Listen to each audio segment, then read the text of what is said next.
चलिए सबसे पहले बच्चे क्या देखेंगे, हेडिंग को समझेंगे।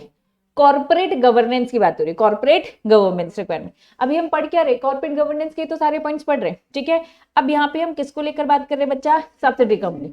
हम सब समझते हैं सब्सिडरी कंपनी कौन सी होती है, होल्डिंग कंपनी की। जो सब्सिडरी कंपनी होती है होल्डिंग के हिसाब से है ना, जो 51% शेयर्स होते हैं। लेकिन यहाँ पे बस सिंपल सब्सिडरी कंपनी की बात नहीं हो रही, किसकी बात हो रही है, मटेरियल। मतलब समझ लो एक एबीसी कंपनी है, एक कंपनी है जिसका नाम क्या है, एबीसी। इस कंपनी की ये होल्डिंग कंपनी है और इस कंपनी की बहुत सारी क्या है, सब्सिडरी। ए कंपनी, बी कंपनी, सी कंपनी, डी कंपनी, ई कंपनी, ठीक है। तो होल्डिंग कंपनी कौन सी बच्चा, एबीसी। इसकी बहुत सारी सब्सिडरी है। मैंने कितनी सब्सिडरी बना दी बच्चा, 5 सब्सिडरी। अब होल्डिंग कंपनी की कौन सी इंपॉर्टेंट वाली सब्सिडरी है, कौन सी सबसे ज्यादा इंपॉर्टेंट है, मटेरियल सब्सिडरी मतलब सबसे इंपॉर्टेंट, मतलब उससे उनका बिजनेस बहुत ज्यादा आ रहा होगा। फॉर एग्जाम्पल मैंने कहा कि भैया जो ये ए कंपनी है ना, यहां से बिजनेस बहुत अच्छा खासा आ जाता है। तो जहां ऑब्वियसली बिजनेस ज्यादा होगा वो होल्डिंग कंपनी के लिए क्या हो जाएगी बच्चा, मटेरियल सब्सिडी। तो इसके लिए उन्होंने क्या बना के रखी बच्चा, एक लिमिट बना के रखी है। आज मटेरियल सब्सिडी से हमारा मतलब क्या है, वो वाली सब्सिडरी हमारी लिस्टेड कंपनी की, वो वाली सब्सिडरी बाकी सारी सब्सिडरी में से जिसका जिसका ये लिमिट क्रॉस हो जाए। क्या लिमिट है बच्चा, जिसकी इनकम या फिर नेटवर्थ, दोनों के बीच में और लगा कि एंड लगा, मतलब दोनों में से कोई एक कंडीशन, इनकम या फिर नेटवर्थ एक्सीड हो रही है, एक्सीड हो रही है किससे, 10%, मतलब 11%। 11% ऑफ क्या लिखा है, कंसोलिडेटेड। मतलब एबीसी कंपनी की कितनी सब्सिडी थी, 5। A B C D E सबका मिलाकर कंसोलिडेटेड, मतलब होल्डिंग कंपनी का भी और बाकी की वो 5 कंपनी, उन सबको हम कंसोलिडेटेड बनाते हैं ना बैलेंस शीट। बैलेंस शीट क्या बनाते हैं, कंसोलिडेटेड।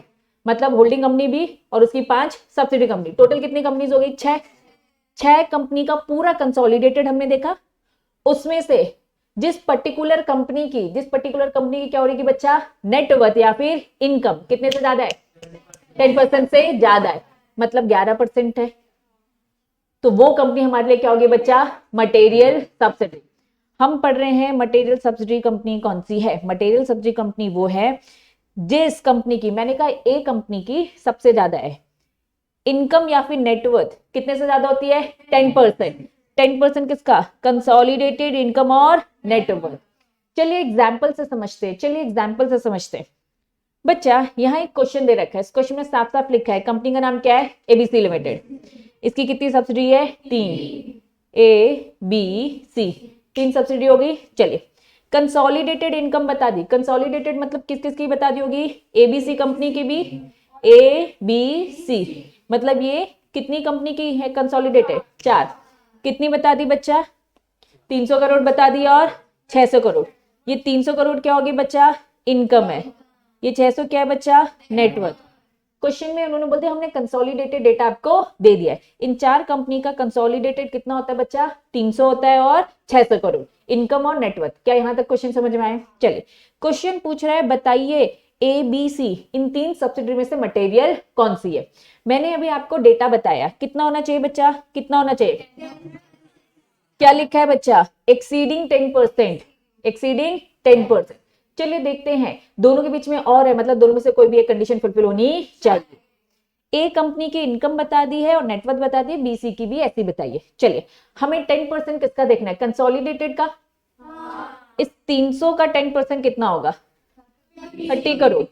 600 का कितना होगा, मतलब इनकम कितने से ऊपर होनी चाहिए, 30 से ज्यादा, और नेटवर्थ कितनी होनी चाहिए, 60 से ज्यादा। चलिए दोनों के बीच में और है, ए कंपनी को सबसे पहले देखते हैं। सबसे पहले मुझे बताओ ए कंपनी की इनकम कितनी है, 10 करोड़, एक्सीड हो रही है क्या, क्या ये मटेरियल है, नहीं। नेटवर्थ देखो 60 से ऊपर है, क्या ये मटेरियल है, दोनों में से कोई भी कंडीशन फुलफिल हो। तो एबीसी कंपनी की 3 सब्सिडी है, ए कंपनी कंडीशन फुलफिल कर रही है, तो ए कंपनी मटेरियल है। समझ में आया। बी देखो और मुझे बताओ है कि नहीं है, लेकिन किससे, इनकम से कि बाय नेटवर्थ से, भैया इससे हो गई है, ठीक है बच्चा। लेकिन अब सी कंपनी देखो मटेरियल है ये भी, ना हमारी इनकम से हो रही है और ना नेटवर्थ से। मतलब एबीसी कंपनी की मटेरियल कंपनी कौन सी है, एबी और देखो बस उन्होंने यही लिखा है, मटेरियल, मटेरियल और नॉट मटेरियल। क्या ये समझ में आया? पक्का? हाँ, लिखना ही पड़ता है, ठीक है। आप कभी भी बस यस और नो नहीं लिख सकते, हमेशा रीजन तो रहता है। हाँ, लिख दो तो अच्छा ही है, क्लैरिफिकेशन हो जाती है ना। जैसे उन्होंने लिखा है भैया नेटवर्थ के अकॉर्डिंग, इन्होंने बोला इनकम के अकॉर्डिंग, फिर उन्होंने क्या बोला भैया कुछ भी नहीं लिमिट हो रही, ठीक है। चलिए, तो एग्जाम में ना ऐसे क्वेश्चन आएंगे, जहां लिमिट आएगी वहां क्वेश्चन। तो अब समझो वापस से क्वेश्चन को, सॉरी कॉन्सेप्ट को। हेडिंग क्या है? हम कॉर्पोरेट गवर्नेंस की बात करें, सब्सिडरी कंपनी। पहले उन्होंने कहा हम आपको एक मीनिंग समझा रहे हैं, वो मीनिंग क्या बच्चा? मटेरियल। क्या समझा रहे बच्चा? Material subsidy. तो कौन सी सब्सिडी मटेरियल होती है? वो कंपनी जिसको जिसको बच्चा जिसकी इनकम और नेटवर्थ 10% एक्सीड करती है ना। मोर देन कितनी होती है? 10%। लेकिन 10% किसका?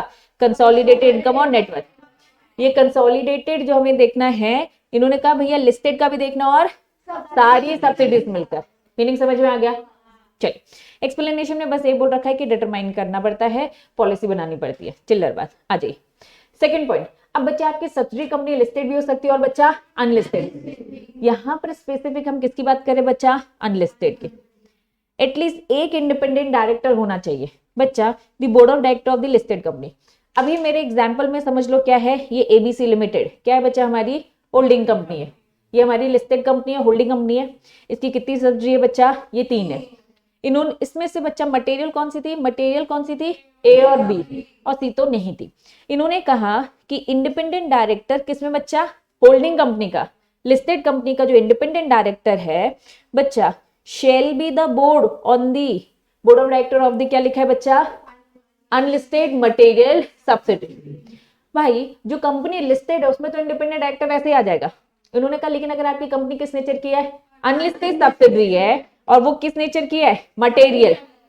हमने आपके देखी कौन कौन सी मटेरियल है? मटेरियल में से हम कौन सी वाली पकड़ रहे बच्चा? अनलिस्टेड। तो होल्डिंग कंपनी का एक इंडिपेंडेंट डायरेक्टर जो वहां बैठता है, उसकी सिटिंग कहां पर होगी बच्चा? अनलिस्टेड मटेरियल सब्सिडरी कंपनी में भी, मतलब एक ही डायरेक्टर। समझ लो मैं एबीसी कंपनी में, मैं एक लिस्टेड कंपनी में इंडिपेंडेंट डायरेक्टर की तरह अपॉइंट हूं। इन्होंने कहा इस डायरेक्टर को कहां बैठना है? सब्सिडरी कंपनी में भी नजर रखनी है। लेकिन कौन सी सब्सिडरी कंपनी? जो कि मटेरियल है और अनलिस्टेड है। लिस्टेड को क्यों हटाया? क्योंकि लिस्टेड कंपनी में वैसे बहुत सारे इंडिपेंडेंट डायरेक्टर बैठेंगे, हम अनलिस्टेड को भी कवर कर रहे, क्योंकि अनलिस्टेड में तो भैया इंडिपेंडेंट डायरेक्टर तो है ही नहीं, वो तो भैया कंपनीज एक्ट के अकॉर्डिंग चल रहा होगा। क्लियर है? चलिए, उन्होंने बोल दिया फर्क नहीं पड़ता, वो जो आपकी अनलिस्टेड सब्सिडी मटेरियल कंपनी है वो चाहे इंडिया में हो चाहे इंडिया के बाहर, हो सकता है ना बाहर की भी कंपनी हमारी सब्सिडी हो। दूसरा पॉइंट समझ में आया? तीसरा पॉइंट, एक कमेटी की बात कर रखी है, वो कमेटी का नाम क्या है बच्चा? Audit committee. Audit committee review करती रहेगी। ऑडिट कमेटी तो सारे फाइनेंशियल चीजों का ध्यान रखती है। अब पैसा इससे सबसे ज्यादा आ रहा है, मटेरियल सब्सिडरी है, मतलब सबसे ज्यादा इनकम कमाने वाली सब्सिडरी कंपनी इंपॉर्टेंट हो गई। तो इन्होंने कहा भैया सुनो, फाइनेंशियल स्टेटमेंट देखते रहना, दी इन्वेस्टमेंट मेड बाय दी, ये अनलिस्टेड जो सब्सिडरी है, ऑडिट कमेटी इस पे भी ध्यान रखे। क्यों बच्चा? हम यहाँ पर सिक्योरिटी लॉ पढ़ रहे हैं, सिक्योरिटी लॉ में सेबी, सेकरा, सेबी के रेगुलेशंस लग रहे हैं, ये किस पे लगते हैं? लिस्टेड में। अब इस लिस्टेड कंपनी का कनेक्शन एक ऐसी मटेरियल अनलिस्टेड कंपनी से है जिससे बहुत ज्यादा पैसा आ रहा है, तो इन्होंने उसको भी इनडायरेक्टली तरीके से क्या कर लिया है? कवर कर लिया है। तो बोला सुनो ऑडिट कमेटी, तुम तो कहाँ हो? यहाँ का काम देख रहे हो, तुम्हारा एक और काम है। वो काम क्या है बच्चा? फाइनेंशियल स्टेटमेंट देखना। किसके फाइनेंशियल स्टेटमेंट देखना बच्चा? Made by unlisted subsidiary company. क्या ये बात समझ में आ रही है? क्योंकि वहां से बहुत ज्यादा पैसा आ रहा है इसलिए इसमें थोड़े से कंप्लाइंसेस बढ़ा दिए। तो ये पूरी हेडिंग जो सब्सिडी की बात हो रही है, मटेरियल सब्सिडी की बात हो रही है, और वो जनरली किसी बात करे? अनलिस्टेड मटेरियल सब्सिडी कंपनी की। क्या ये बात समझ में आई? चलिए, मिनट्स क्या होते हैं? मीटिंग की पूरी पूरी रिकॉर्डिंग, या फिर मैं कहूंगी समरी, मीटिंग में जो भी कुछ हुआ। Minutes of the meeting of the board of director, कहाँ की बच्चा? Unlisted subsidy. अनलिस्टेड है, रूल्स रेगुलेशन कम लग रहे होंगे, लेकिन हमने क्या बोल दिया भैया सुनो, तुम्हारी मीटिंग में जो भी डिस्कस होगा, क्योंकि तुम इंपॉर्टेंट कंपनी हो हमारे लिए, तो तुम्हारी मिनट्स भी हमारे लिए इंपॉर्टेंट। तो जो भी समरी होगी आपकी मीटिंग की, है ना, board of director of the unlisted shall be placed at the meeting of, कहाँ? Board of director of the listed. मतलब लिस्टेड कंपनी की जब मीटिंग होगी, इसमें आपकी मीटिंग का भी डिस्कशन करेंगे। हम देखेंगे कि भाई आपके मिनट्स में क्या क्या डिस्कस हुआ, क्योंकि आप हमारे लिए बहुत इंपॉर्टेंट है। आज आप इतना कमा रहे हो तो हम चाहेंगे और कमा सकते हो आप, ठीक है। तो इंपॉर्टेंट हो, इसलिए सारी चीजें देखी जाएगी। फिर क्या लिखा है, unlisted subsidiary periodically bring to the notice of the board of director of the listed entity। क्या लिखा है, all the significant transaction। what do you mean by significant transaction? important, ये भी इंपॉर्टेंट है बच्चा। जहां भी मटेरियल, सिग्निफिकेंट, ये सारे टर्म आते हैं इंपॉर्टेंट ट्रांजेक्शन की बात करें। इन्होंने कहा हमारी अनलिस्टेड सब्सिडरी कंपनी है, इसमें ट्रांजेक्शन कैसे हो रहे हैं बच्चा, इंपॉर्टेंट नेचर के, तो इस पे कौन नजर रखेगा, लिस्टेड कंपनी रखेगी। तो सारे के सारे सिग्निफिकेंट ट्रांजेक्शन, और क्या लिखा है बच्चा, अरेंज में enter into by the unlisted subsidiary. तो ये सारी चीजें आपको कहाँ रखनी पड़ेगी, नोटिस में लानी पड़ेगी, किसके, board of director of listed company, holding company. क्या ये बात समझ में आ रही है।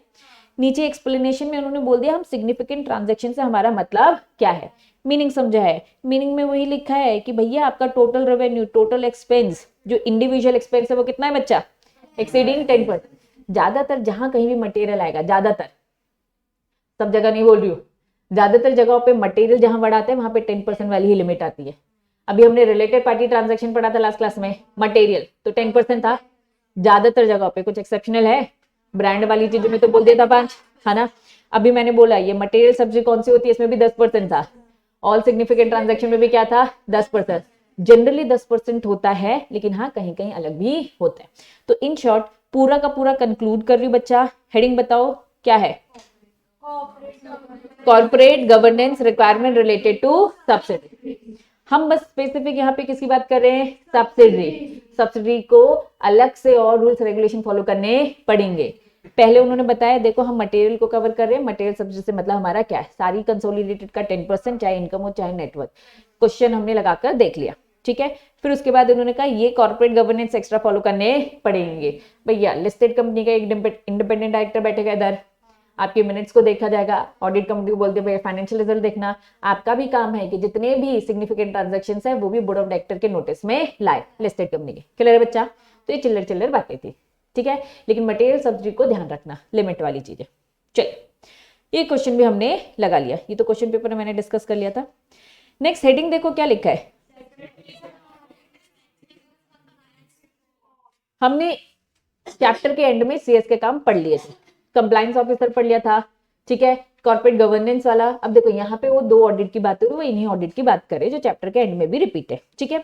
यहाँ पे अगर हेडिंग देखोगे तो 2 बातें लिखी, क्या लिखा है, सेक्रेटरियल ऑडिट, और फिर क्या लिखा है, ऑडिट अलग है। ऑडिट मतलब जो प्रैक्टिसिंग सीएस करेगा, चेक करेगा कि एज पर रूल्स रेगुलेशन हुआ है कि नहीं। दूसरा क्या बोल रखा है भैया, कंप्लायंस रिपोर्ट। कंप्लायंस रिपोर्ट 2 चीजें। पहला पॉइंट, एवरी, सारी लिस्टेड कंपनी को बोल दिया, और साथ में क्या बोल दिया, लिस्टेड कंपनी को तो देना पड़ेगा।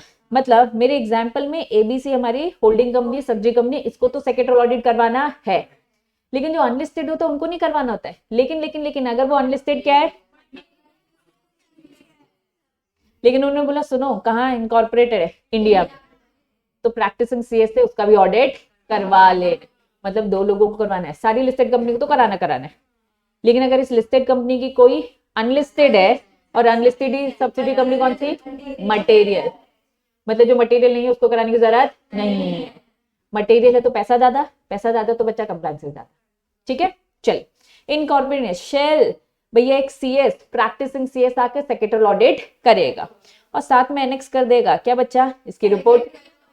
ऑडिट करेंगे तो उसकी रिपोर्ट तैयार होगी ना, सेक्रेटरियल ऑडिट रिपोर्ट। चलिए, given by the company secretary in practice in such form, जो भी स्पेसिफाइड है, ठीक है। आपको भी रिपोर्ट बनाना सिखाया जाता है, लेकिन वो फाइनल में पहले पढ़ोगे कि क्या क्या चेक करना है, चेक करने के बाद वो रिपोर्ट बनाना सीखोगे, फाइनल में प्रॉपर सिखाया जाता है, ठीक है। चलिए, ये एनुअल रिपोर्ट जो होती है आपकी उसमें लगती है, पूरे साल भर की होती है एक तरीके से, ठीक है।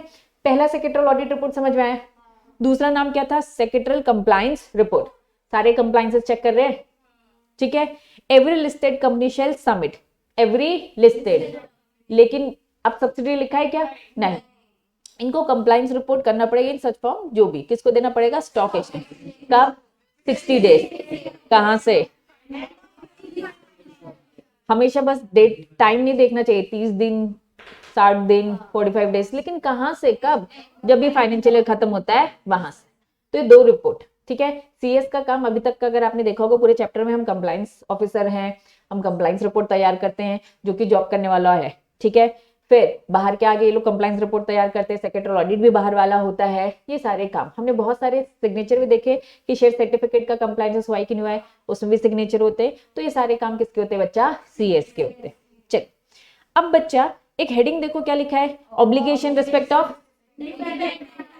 अब ये पूरा का पूरा डेटा किसको लेकर बात कर रहा है? Independent director. चलिए समझते हैं ये इंडिपेंडेंट डायरेक्टर को लेकर क्या बातें कर रहे हैं। Obligation respect of independent director. अभी जब मैं पहला पॉइंट पढ़ाऊंगी तो यहाँ पे ना एक वर्ड आएगा ऑल्टरनेट डायरेक्टर। थोड़ा बहुत सीएसईटी याद आना चाहिए, है ना।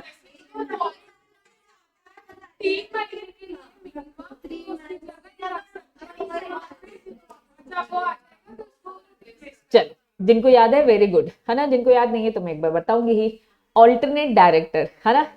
चलिए डायरेक्टर तो समझते हैं, डायरेक्टर है, ठीक है। मान लो बच्चे मेरी तबियत खराब है या कुछ भी है, किसी कारणवश मैं इलाज के लिए कहाँ चले जाती हूँ? इंडिया से बाहर, ठीक है। डेफिनेशन में प्रॉपर लिखा है अगर कोई डायरेक्टर 3 महीने से ज्यादा, 3 महीने से ज्यादा इंडिया से बाहर, तो भैया कंपनी का काम कौन संभालेगा? तो मेरे बदले में मेरा एक सब्स्टिट्यूट आएगा, मेरा एक ऑल्टरनेट आएगा। अगर कोई डायरेक्टर 3 महीने से ज्यादा इंडिया से बाहर है तो उसके बदले में जो डायरेक्टर आता है और उसका काम संभालता है उसे हम क्या बोलते हैं? Alternate director. बच्चे मैं हमेशा के लिए नहीं चली गई हूँ, ठीक है, मैं आऊंगी वापस। अब मैं वापस आ रही हूँ तो जैसे ही मैं वापस आऊंगी तो वो बंदे को अपनी जगह छोड़नी पड़ेगी क्योंकि वो मेरी जगह पर बैठा है। That is alternate director. क्या ये बात समझ में आ गई? चलिए अब रीड करते। No person shall be appoint और कंटिन्यू। कोई भी पर्सन अपॉइंट नहीं होगा और कंटिन्यू नहीं करेगा as an alternate director for the independent director. Date दे रखी है। एक नोटिफिकेशन आया था बच्चों अक्टूबर 2018 में। क्या नोटिफिकेशन आया? इंडिपेंडेंट डायरेक्टर किसी कारणवश नहीं है तो उसका काम क्या आप ऑल्टरनेट डायरेक्टर से करवाओगे? नहीं, क्योंकि ऑल्टरनेट डायरेक्टर तो अब कंपनी के अंदर का हो गया। इन्होंने बोला भैया नहीं करवाना है आपको। द मैक्स पहला पॉइंट बस यही लिखा है, इंडिपेंडेंट डायरेक्टर नहीं है तो उसका ऑल्टरनेट दूसरा इंडिपेंडेंट डायरेक्टर रख लो भाई। वापस हम क्या पढ़ रहे हैं? मैं इंडिपेंडेंट डायरेक्टर हूं, मैं नॉन एग्जीक्यूटिव हूं, एक तरीके से डिपेंडेंट नहीं हूं, कंपनी का एम्प्लॉय नहीं हूं। अगर मैं कंपनी का नॉर्मल एम्प्लॉय डायरेक्टर होता तो मैं 3 महीने से ज्यादा गुलूं तो आप मेरी जगह पे रखो, लेकिन मैं हुई इंडिपेंडेंट डायरेक्टर, बाहरी आदमी हूं, मैं नहीं हूं तो आप मेरे लिए क्यों इंडिपेंडेंट डायरेक्टर ऑल्टरनेट कर रहे हैं? आप इससे अच्छा क्या करो बच्चा, नया इंडिपेंडेंट डायरेक्टर अपॉइंट कर लो ना। वैसे बाहरी इंसान था ना। क्या बात समझ में आ रही है? तो इंडिपेंडेंट डायरेक्टर के लिए आपको ऑल्टरनेट डायरेक्टर अपॉइंट करने की जरूरत नहीं है। ये बहुत छोटी सी बात है लेकिन ये केस में बहुत बड़ी बात करके दे दिया जाएगा, ठीक है। चलिए दूसरा पॉइंट आप पढ़ोगे, मैं नहीं रीड करूंगी।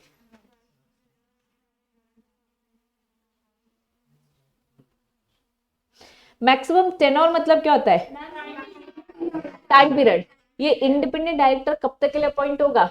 जब तक कंपनी एक्ट, जो टाइम टू टाइम बदलता रहता है, जो टाइम होगा हम वो बोलेंगे। क्लियर है? चलो तीसरा पॉइंट रीड करा रही हूँ। Independent director of the listed entity shall hold at least 1 meeting in a. पहले बताओ ये पहला पॉइंट समझ में आया? फर्स्ट लाइन बताओ क्या है? एक फाइनेंशियल ईयर में मिनिमम एक मीटिंग तो करिए। बच्चा मिनिमम एक मीटिंग तो करिए, लेकिन उस मीटिंग की खास बात क्या है समझिए। उसमें साफ साफ क्या लिखा है? विदाउट द प्रेजेंस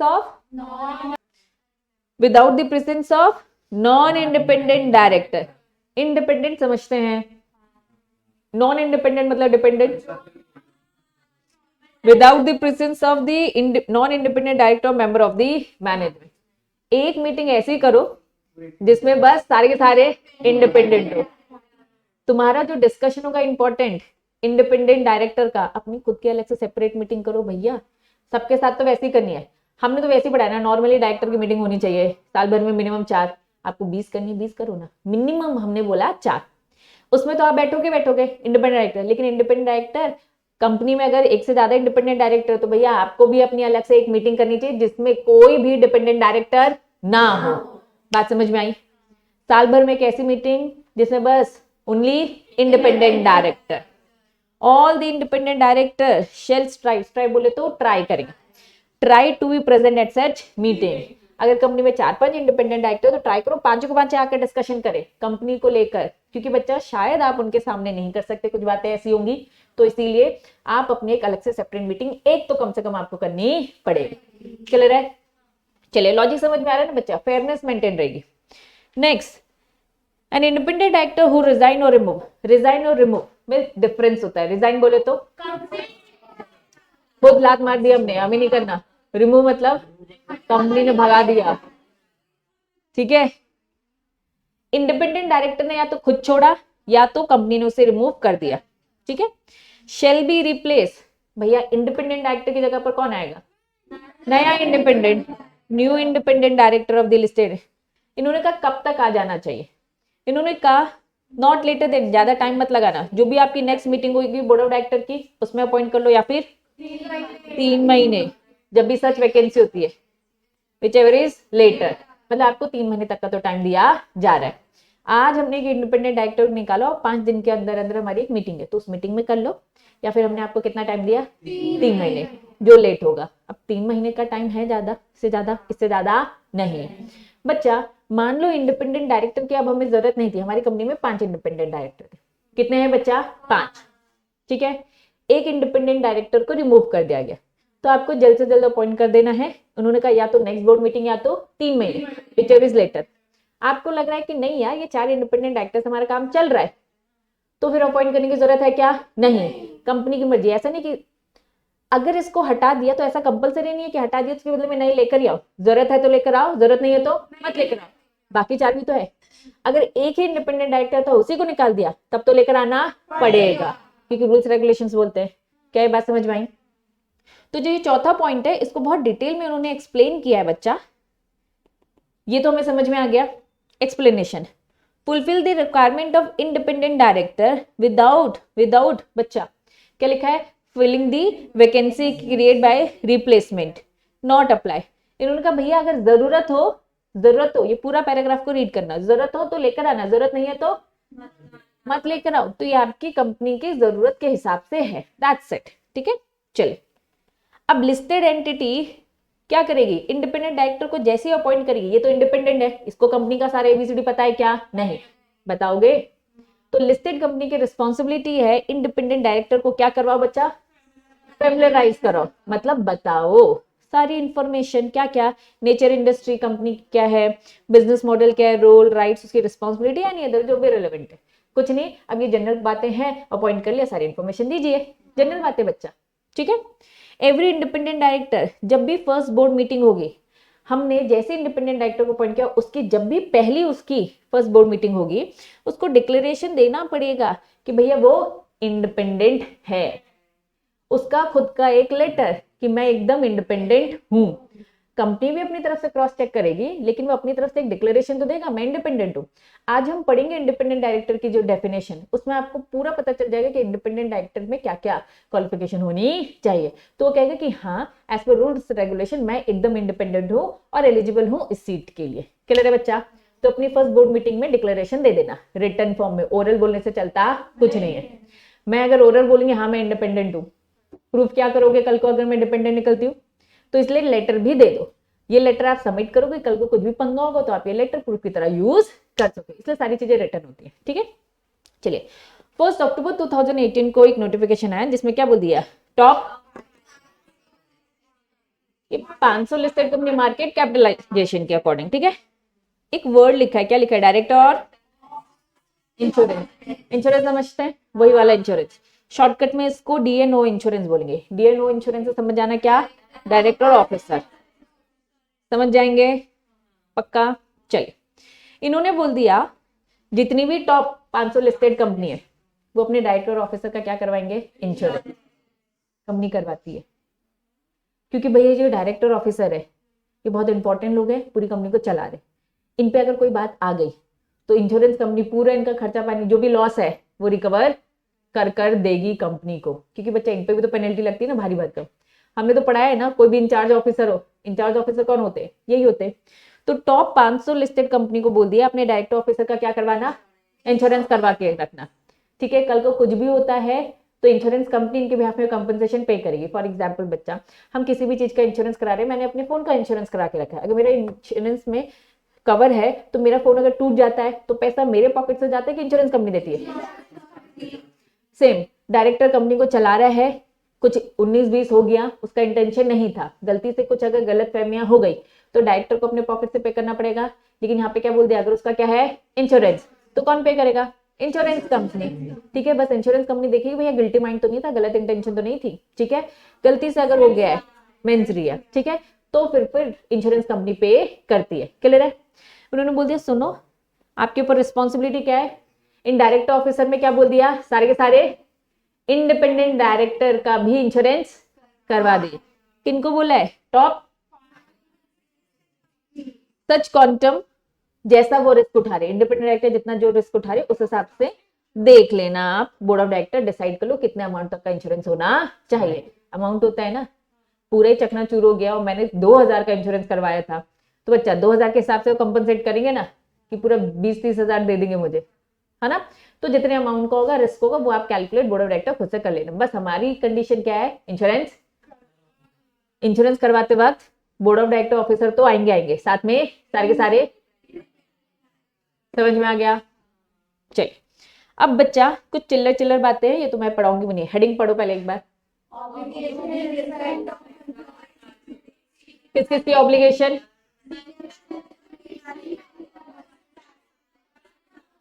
केएमपी की बात कर दी, देन सीनियर मैनेजमेंट, डायरेक्टर और प्रमोटर। पहला पॉइंट रीड करो।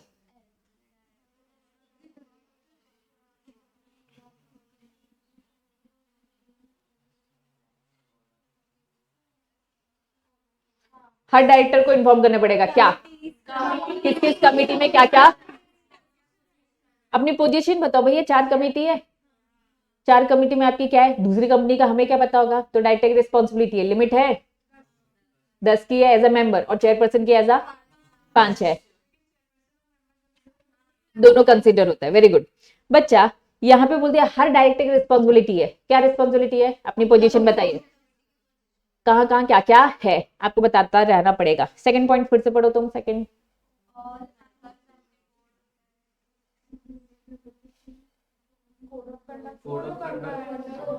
कंपनी ने, बोर्ड ऑफ डायरेक्टर ने अपने कोड ऑफ कंडक्ट प्रोसीजर बोला है, ये फॉलो करना है, तो भैया सारे मेंबर्स को क्या करना है, पूरा कोड ऑफ कंडक्ट कंप्लाई करना है, दैट्स इट, जनरल बातें। Third point, senior management shall make disclosure to the board of director. कहीं से कोई भी आपका पर्सनल इंटरेस्ट अगर जनरेट होता है, फॉर एग्जांपल हमारी कंपनी कोई बिजनेस करने जा रही है, जहां वो बिजनेस करने जा रही है तो उसमें मैंने देखा अरे वो मेरे पहचान के, वो मेरे रिलेटिव है ना, अगर ऐसा कुछ है तो हमेशा डिस्क्लोजर दे दो। करने से मना नहीं कर रहे बिजनेस, रिलेटेड पार्टी, इन्होंने कहा कहीं से भी आपको कोई भी पर्सनल इंटरेस्ट आता है हमेशा डिस्क्लोज करने का। सारी इंफॉर्मेशन ट्रांसपेरेंसी रखो, उसके बाद करना है नहीं करना वो उनकी मर्जी, मना नहीं किया जा रहा है, पूरी शिद्दत से ट्रांसपेरेंसी रखने की बस बात हो रही है। क्या ये बात समझ में आ रही है? जनरल जनरल बातें फटाफट अंडरलाइन करेंगे।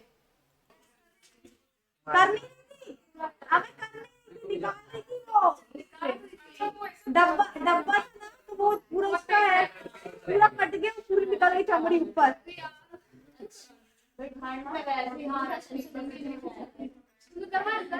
मेरा हाथ पूरा साफ है, एकदम क्लीन।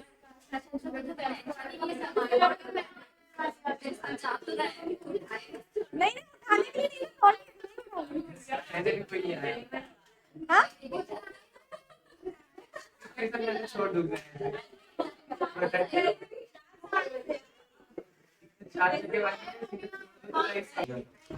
चलिए बच्चा स्टार्ट करेंगे।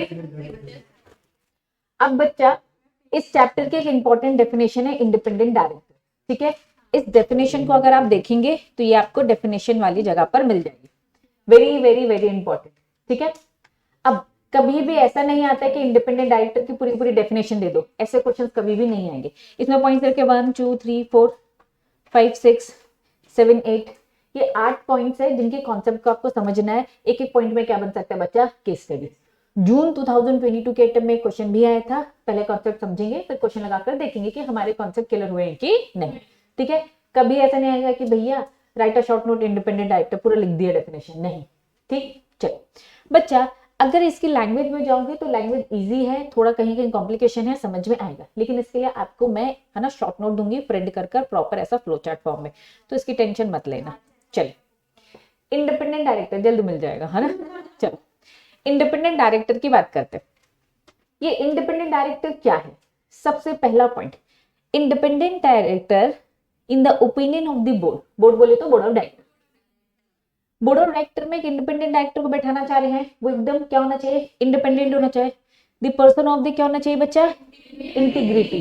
इंटीग्रिटी मतलब ऑनेस्ट, एकदम ऑनेस्ट, फेयर करने वाला, क्योंकि भैया हम आपको इन्वेस्टर के इंटरेस्ट को प्रोटेक्ट करने के लिए बैठा रहे हैं, क्योंकि बोर्ड ऑफ डायरेक्टर तो है लेकिन वो कंपनी के अंदर के इंटरनल लोग हैं, जिसके पास पोजेशन हो मतलब होना, अधिकार होना है, उसके पास क्या है बच्चा? एक्सपर्टाइज है और क्या है? एक्सपीरियंस। तो इंडिपेंडेंट डायरेक्टर की अगर मैं डेफिनेशन की बात करूं तो इंडिपेंडेंट डायरेक्टर एक तरीके का क्या बच्चा? Non executive director. हम यहाँ पे नॉमिनी डायरेक्टर की बात नहीं करें। कौन है nominee director? Very good, bank institution ने अपने नॉमिनी डायरेक्टर अपॉइंट किया था, हम उस नॉमिनी डायरेक्टर की बात नहीं करते। हम अभी इंडिपेंडेंट डायरेक्टर की बात करें, ये एक नॉन एग्जीक्यूटिव डायरेक्टर होता है बच्चा, क्योंकि एग्जीक्यूटिव क्या होता है? कंपनी के इंटरनल बंदा हो गया, ये नॉन एग्जीक्यूटिव होता है। अभी हम नॉमिनी डायरेक्टर की बात नहीं करें, वो भी इस क्राइटेरिया से बाहर है। तो इंडिपेंडेंट डायरेक्टर वो है who in the opinion of the board of director the person क्या है? इंटीग्रिटी। और क्या लिखा है उसके पास? क्या होना चाहिए? समझ में आया? तो इंडिपेंडेंट डायरेक्टर वो बंदा है जो कि ऑनेस्ट है और जिसके पास एक्सपर्टाइज एक्सपीरियंस है। पहला पॉइंट, ठीक है। चलिए दूसरा पॉइंट समझते हैं। दूसरा पॉइंट क्या है बच्चा? ये पहला पॉइंट है अपना, ठीक है। पहला पॉइंट याद हो गया, दूसरा चलिए। इंडिपेंडेंट है मतलब कंपनी का प्रमोटर नहीं होना चाहिए। हु इज नॉट प्रमोटर, ना कंपनी का, ना होल्डिंग का, सब्सिडी का, एसोसिएट। ये भैया हमारी आईटेक्स कंपनी, आईटेक्स कंपनी का प्रमोटर नहीं होना चाहिए, क्योंकि इंडिपेंडेंट कहां से होगा? फिर कंपनी का ही हो गया ना, फिर वो तो अंदर का ना। आईटेक्स कंपनी की होल्डिंग कंपनी का भी हमने कहा भैया इसका प्रमोटर है, हम इसमें तो बैठा सकते हैं, इंडिपेंडेंट होने का नहीं चलेगा, क्योंकि इसी की होल्डिंग है ना, चलेगी तो इसी की ना। आईटेक्स कंपनी की क्या बच्चा? सब्जी कंपनी, ना ही इसकी बच्चा एसोसिएट कंपनी। बात समझ में आ रही है? तो बच्चा हम पढ़ रहे हैं इंडिपेंडेंट डायरेक्टर कौन होता है। इंडिपेंडेंट डायरेक्टर वो डायरेक्टर है जो कि क्या है बच्चा? प्रमोटर ना हो, ना कंपनी का, ना होल्डिंग का, ना सब्सिडी का, ना एसोसिएट। ये वर्ड बार बार रिपीट होते जाएंगे, ठीक है। हु इज, ये थर्ड पॉइंट है, क्या लिखा है? Who is not related to promoter और डायरेक्टर। मतलब रिलेटेड मतलब रिलेटिव भी नहीं होना चाहिए, ना कंपनी का, ना होल्डिंग का, ना सब्सिडी का, ना एसोसिएट का। ये बात रिपीट होती जाएगी, क्योंकि बच्चा फिर रिलेटिव आ गया और प्रमोटर ग्रुप एक बहुत बड़ा ग्रुप, उससे भी रिलेटेड नहीं होना चाहिए। इन शॉर्ट हमने 3 पॉइंट्स पढ़ ले। कितने पॉइंट्स पढ़ ले बच्चा? 3। हम पढ़ रहे इंडिपेंडेंट डायरेक्टर कौन है। इंडिपेंडेंट डायरेक्टर वो नॉन एग्जीक्यूटिव डायरेक्टर है, जिसमें हम नॉमिनी डायरेक्टर की बात नहीं कर रहे हैं। पहला पॉइंट वो क्या होना चाहिए बच्चा? इंटीग्रिटी होना चाहिए, एक्सपर्टाइज एक्सपीरियंस। दूसरा, प्रमोटर ना हो, ना खुद उस कंपनी का जिसमें जा रहा है, ना उसकी होल्डिंग, ना उसकी सब्सिडी, ना उसकी एसोसिएट। क्लियर है? और ना ही प्रमोटर डायरेक्टर से रिलेटेड हो, रिलेटेड पार्टी नहीं होनी चाहिए, कंपनी, सब्जी, होल्डिंग, एसोसिएट। क्लियर है? तीसरा पॉइंट भी रीड करा देते बच्चा तुम्हारे लिए। पहला दूसरा रीड, अच्छा दूसरा रीड नहीं किया, आ जाओ। हु इज लिखा है बच्चे, इज और वॉज, प्लीज समझना। इज और वॉज में डिफरेंस है। इज मतलब अभी, हाँ। आप कहेंगे नहीं नहीं था, अब तो रख सकते हैं, तभी भी लिंक है, ना भी हो और ना कभी था। प्रमोटर किसका? Listed company, holding, subsidy, associate, member of promoter group भी नहीं। Who is not related, promoter director, listed, holding, subsidy, associate. ये रिपीट होता जाएगा। कितने पॉइंट्स हो गए? 3। रीड कर लिए एक बार बुक के साथ भी। चलिए अब आते बच्चा चौथे पॉइंट में, ध्यान देना। क्या लिखा है? हु हैज और हैड। हैज और हैड मतलब प्रेजेंट और past. No pecuniary relationship, pecuniary मतलब मनी से रिलेटेड। पेक्यूनरी मतलब क्या? मनी से रिलेटेड। हम पढ़ रहे हैं कि इंडिपेंडेंट डायरेक्टर कौन कौन हो सकता है, ठीक है। तो इंडिपेंडेंट डायरेक्टर वो होगा जिसका मनी से रिलेटेड कोई भी रिलेशनशिप ना हो, वो इंडिपेंडेंट है। मतलब इस कंपनी के साथ उसका मनी से कुछ पैसा लेना देना बनता है, तो फिर वो डिपेंडेंट कहलाएगा ना, बिजनेस है। वेरी गुड, ठीक है। तो इन शॉर्ट मैं कह रही हूँ कि हमारा अगर बिजनेस से चल रहा है, मैं आंटी इस कंपनी के साथ कोई बिजनेस करती, तो भैया मेरा पेक्यूनरी रिलेशन है, वो मुझे पैसे देंगे, अगर वो मुझे पैसे देंगे तो मैं कहीं ना कहीं उनका नौकर बन गया, वो जो ऑर्डर देंगे मुझे फॉलो करना पड़ेगा। तो पेक्यूनरी रिलेशन नहीं होना चाहिए, एकदम साफ सुथरा, एकदम दूर दराज का बंदा आएगा तब जाके फेयर डिसीजन ले पाएगा। क्या ये बात समझ में आ रही है? जनरल रूल कोई पेक्यूनरी रिलेशन ना हो।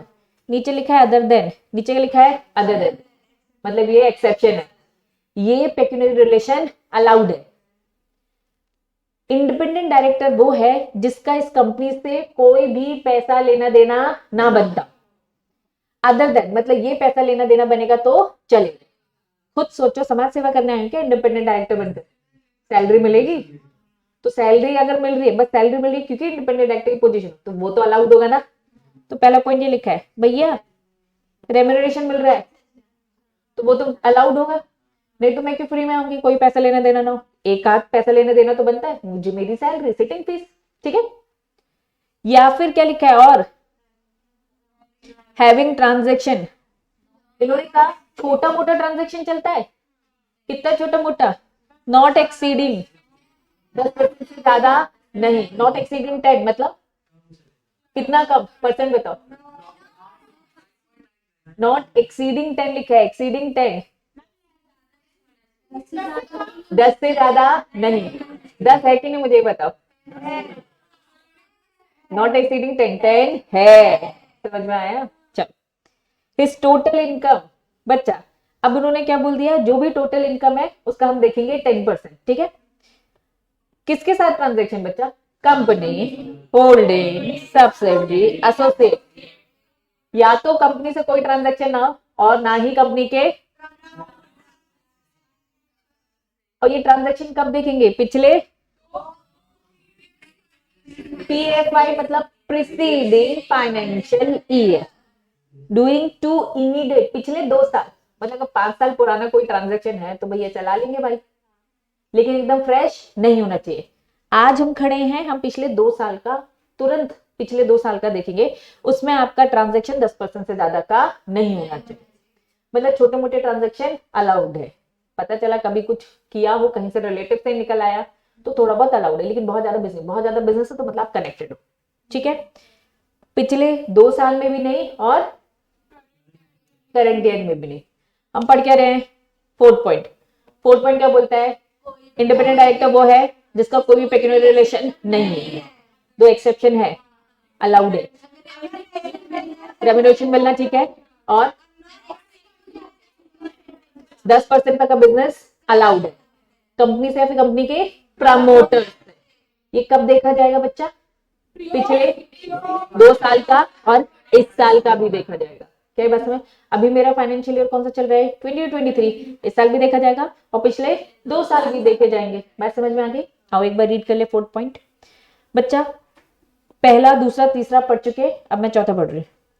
Who apart from receiving director remuneration, देखो इन्होंने पहले बोल दिया, देखो लैंग्वेज थोड़ी ऐसी है ना, क्या बोल दिया? अपार्ट, इसे छोड़कर रेम्यूनरेशन तो मिलेगा, ठीक है। हैज अ हेड, क्या लिखा है? No material pecuniary relation with the listed holding subsidiary associate or their promoter director during preceding financial year। और समझ में इसकी लैंग्वेज इतनी स्ट्रेट लिखी है, हमने बस क्या कर दिया, उसका चार्ट फॉर्म बना दिया। मटेरियल लिखा है, मटेरियल वहां पे फिक्स कर लेंगे अपन, ठीक है। वेरी गुड, है ना। तो इन शॉर्ट ये फोर्थ पॉइंट है, एक बार फिर से रीड कर रहे हैं फोर्थ पॉइंट। इंडिपेंडेंट डायरेक्टर वो डायरेक्टर है जिसका कोई भी मटेरियल पेक्यूनरी रिलेशनशिप ना हो, ठीक है। अदर देन मतलब ये एक्सेप्शन है, ये अलाउड है, रेम्यूनरेशन मिलना उसको अलाउड है। और क्या लिखा है? हैविंग कितना ट्रांजेक्शन? 10% तक का, चाहे वो कंपनी के साथ हो या उसके प्रमोटर डायरेक्टर के साथ, पिछले 2 साल या फिर करंट फाइनेंशियल। क्लियर है बच्चा? पक्का? 4 पॉइंट हो गए। पहले बताओ क्या था? इंटीग्रिटी, एक्सपर्टीज और एक्सपीरियंस। दूसरा पॉइंट, प्रमोटर प्रमोटर ग्रुप का नहीं, और उससे रिलेट भी कहीं से भी ना करो। और ये सब ना लिखना मत भूलना, ये जो चार बातें ना, कंपनी, होल्डिंग, सब्सिडी, एसोसिएट, लिखना पड़ेगा तभी तो कंप्लीट होगा। और ये चौथा पॉइंट समझ में आ गया। फोर्थ पॉइंट की तरफ चले, सॉरी फिफ्थ पॉइंट की तरफ चले। ये हमारा फिफ्थ पॉइंट है। ये चार्ट आपको मिल जाएगा, ठीक है। None of his relative, none of the his relative, independent director वो है जिसका रिलेटिव, रिलेटिव की बात हो रही है, ठीक है। होल्डिंग सिक्योरिटी, उसने क्या कर रखा हो, सिक्योरिटी अगर होल्ड करके रखी है, ठीक है, इन द इंटरेस्ट, या तो किसमें, होल्डिंग, अब शॉर्टकट है holding, normal company, holding, associate, ठीक है, ये कुछ नहीं है, उसको कट करना है, ठीक है। इन्होंने यहां पे मैंने लिख दिया, अच्छे से ध्यान देंगे। उसने जो सिक्योरिटी होल्ड करके रखी है, कितने की होल्ड कर रखी है, 50 लाख, और या फिर 2% और मोर, किसका, ग्रॉस टर्नओवर और इनकम, किसकी बच्चा, जिस कंपनी की बात करें, किसी भी कंपनी का जो भी ग्रॉस इनकम है या फिर नेटवर्थ, टर्नओवर बोले तो सेल होती है, उसका 2% उससे ज्यादा। अगर मैं आईटेक्स कंपनी में क्या हो रही बच्चा, इंडिपेंडेंट डायरेक्टर अपॉइंट किया जा रहा है, तो मेरे रिलेटिव को देखा जाएगा। मेरे रिलेटिव हो गए रॉकी सर। क्या रॉकी सर ने यहाँ पर, रॉकी सर का प्रमोटर डायरेक्टर तो मतलब पहले से ही डिस्क्वालीफाइड हो गई, ठीक है, मान लो रॉकी सर प्रमोटर डायरेक्टर कुछ नहीं है। रॉकी सर ने होल्ड करके रखे, क्या होल्ड करके रखे, शेयर, तो मैं शेयर की वैल्यू देखूंगी। वैल्यू कितनी है बच्चा, 50 लाख की है क्या, ठीक है, या तो 50 लाख, या फिर मैं वैल्यू क्या देखूंगी, 2% उससे ज्यादा। इस आईटेक्स कंपनी का क्या देखूंगी, ग्रॉस टर्नओवर देखूंगी, और क्या देखूंगी बच्चा, इनकम, इसका 2% निकालूंगी, और देखूंगी कि सर की कितनी वैल्यू है, विच एवर इज, या तो 50 लाख दिख गया मुझे, है ना, या फिर 2% कितना आता है, अगर उसमें आ जाता है विच एवर इज लोअर, उतनी अगर होल्डिंग है, उतनी अगर होल्डिंग है, तो बच्चा क्या बोल दिया, मैं इंडिपेंडेंट डायरेक्टर कंपनी में नहीं बन सकती। क्यों, क्योंकि यहाँ पे वो एक शेयर होल्डर है ना, जिनकी इतनी होल्डिंग है इस कंपनी में। आओ एक बार रीड करें बुक से, फिफ्थ पॉइंट ना, चलिए। None of whose relative, independent director वो है, has a had pecuniary relation या transaction with the listed entity, listed entity या फिर होल्डिंग, या फिर सब्सिडरी, या फिर एसोसिएट, या उसका प्रमोटर, या तो उसका डायरेक्टर। अमाउंट क्या लिखा है, 2%, और क्या लिखा है, और मोर, 2% मोर किसका, ये पहला पॉइंट है। 2% किसका देखा जाएगा, ग्रॉस टर्नओवर, या फिर जो भी उनका टोटल इनकम है, या फिर 50 लाख। फिर उन्होंने बोल दिया भैया ये 50 लाख आज है, ये 50 लाख अमाउंट आज है, टाइम टू टाइम बदल सकता है ना, महंगाई के हिसाब से एक्चुअल में ये लिमिट को चेंज किया जा सकता है, या फिर उन्होंने बोल दिया हायर अमाउंट एज में भी prescribe from time to time, ठीक है। वापस 2% वाली लिमिट, या फिर 50 लाख, इस 50 लाख को बदला जा सकता है, which ever is lower, which ever is lower. कब देखा जाएगा, ड्यूरिंग दी और करंट फाइनेंशियल ईयर। देखो यही लिखा है इसमें भी, है ना, ये मैंने बस यहाँ पे ये लैंग्वेज की रीड करके, एनी, है ना, immediate preceding to financial year या फिर करंट ईयर, हाँ, दोनों में से कोई एक कंडीशन फुलफिल हो जाना। अगर और लिखा है कहीं, ये और का मतलब क्या है, पिछले 2 सालों में देखा जाएगा, या तो इसी फाइनेंशियल ईयर में आपने इतना बिजनेस कर लिया, दोनों में से कोई भी एक कंडीशन फुलफिल। चलेगा बच्चा, कितने पॉइंट्स हो गए, पक्का बच्चा, ये सारे पॉइंट्स हो गए, टोटल कितने पॉइंट्स पढ़ लिए, 1 2 3 4 5, आ जाइए, हाँ, कंपनी का, उस पर्टिकुलर कंपनी का, ठीक है, उस पर्टिकुलर कंपनी का जिसमें इंडिपेंडेंट डायरेक्टर हम अपॉइंट करने जा रहे हैं, ठीक है। अब देखो यहाँ पे उन्होंने कंसोलिडेटेड में सब्सिडी इन सबको भी मिक्स कर दिया, उन्होंने कहा नहीं हम बस उस पर्टिकुलर कंपनी का, जहां कंसोलिडेटेड आ जाएगा तो वो कंपनी भी प्लस उसकी सब्सिडी भी, लेकिन यहाँ पे कंसोलिडेटेड नहीं बोला, मतलब उसी पर्टिकुलर कंपनी जिसमें इंडिपेंडेंट डायरेक्टर अपॉइंट हुए, क्लियर है। चल बढ़ते बच्चा आगे। अब देखो नेक्स्ट 6 पॉइंट है, ठीक है, बस यही है बच्चे, बाकी सब खत्म होंगे, ठीक है, इसके बाद तो चिल्लर है। नाइदर हिमसेल्फ, हम इंडिपेंडेंट डायरेक्टर की बात करें, मैं खुद, मैं इंडिपेंडेंट डायरेक्टर अपॉइंट हुई ना, ना तो मैं, ना मेरा रिलेटिव, चलिए, ना तो मैं ना तो रॉकी सर, ठीक है। होल्ड पोजीशन केएमपी, अगर इस कंपनी में मैं केएमपी हूं, खुद सोचो, क्या मैं इसमें इंडिपेंडेंट डायरेक्टर अपॉइंट होगी? या फिर मेरे रिलेटिव केएमपी है, रॉकी सर केएमपी में, क्या मैं अपॉइंट होगी? नहीं, अंदर का हो गया ना बंदा।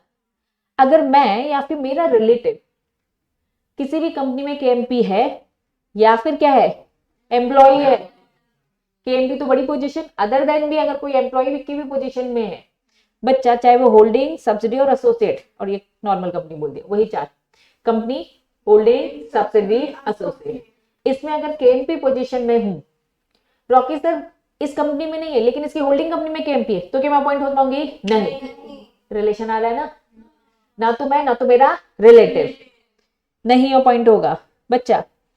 इन एनी, क्या लिखा है, पिछले,